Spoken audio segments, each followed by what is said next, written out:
When people think about the fall of Rome, they usually imagine barbarians storming the fortress, legions collapsing and disappearing, or emperors being poisoned in marble palaces. But an empire does not fall only from blows that come from outside. It collapses from within. What truly brings it down most is money. Rome did not fall only because of invasions or corruption. It fell because its money lost its value. The lessons that emerged from this fall are still valid today for economies that think they can play with money and pay no price. As Rome's stage slowly lights up, one thing burns at the heart of the empire: the silver denarius.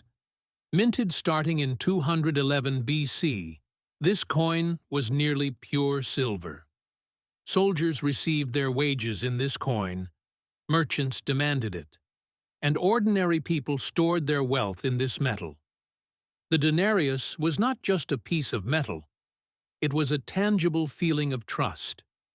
Rome's power and the value of its money were tied together.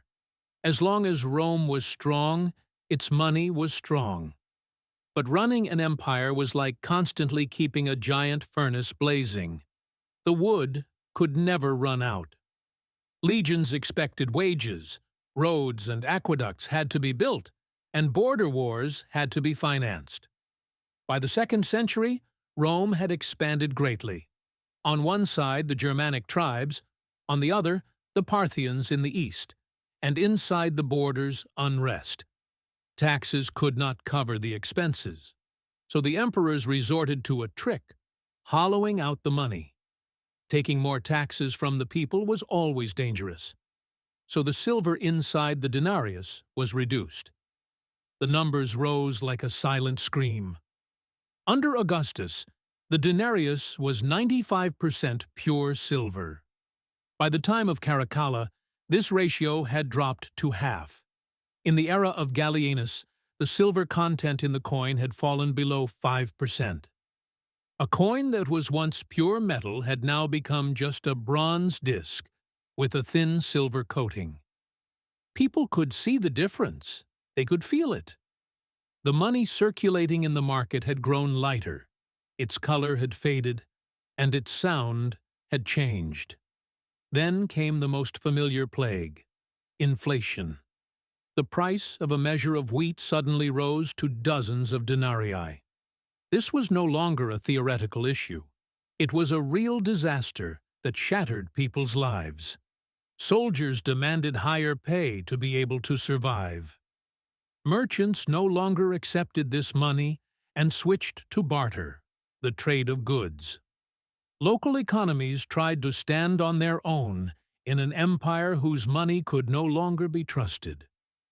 As trust collapsed, the emperors began to mint even more worthless coins. They believed that quantity could replace value. This was the same vortex that has been repeated throughout history.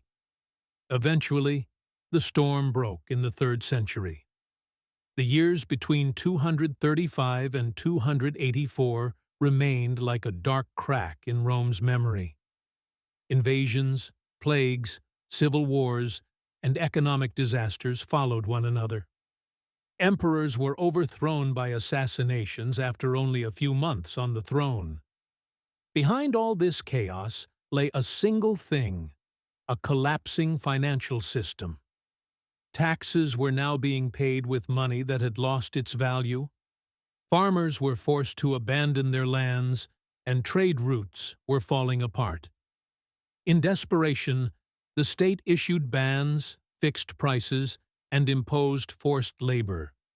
But none of this corrected anything, because when money loses its value, it means there is no wall left to save the system. At one point, Diocletian wanted to cut and stitch the empire's wound. With the maximum price law he issued in 301, he set the prices of thousands of products and gave the death penalty to those who did not comply. But no one could pretend not to know that a piece of parchment could not make worthless money valuable. The black market exploded, and official trade almost disappeared. The people quickly understood a law cannot fix worthless money. Eventually, Rome completely stopped using the denarius. In 312, Constantine introduced the solidus made of pure gold. This money would endure for centuries, but the Western Roman Empire had already rotted from within. The depreciation of money had cut off the empire's internal resources. The sources that fed the army were exhausted, trade had collapsed, and trust had vanished. The fall of Rome was not a single explosion, but a long process of dissolution. And what sharpened this dissolution like a knife was the loss of the value of money. What does this story tell us? The disappearance of money is the disappearance of an empire. Rome tried to deceive its people by minting coins that looked the same but were worth much less. Because governments also do the same trick by printing paper money, manipulating interest rates, and hiding their debts through inflation. But the outcome has not changed throughout history.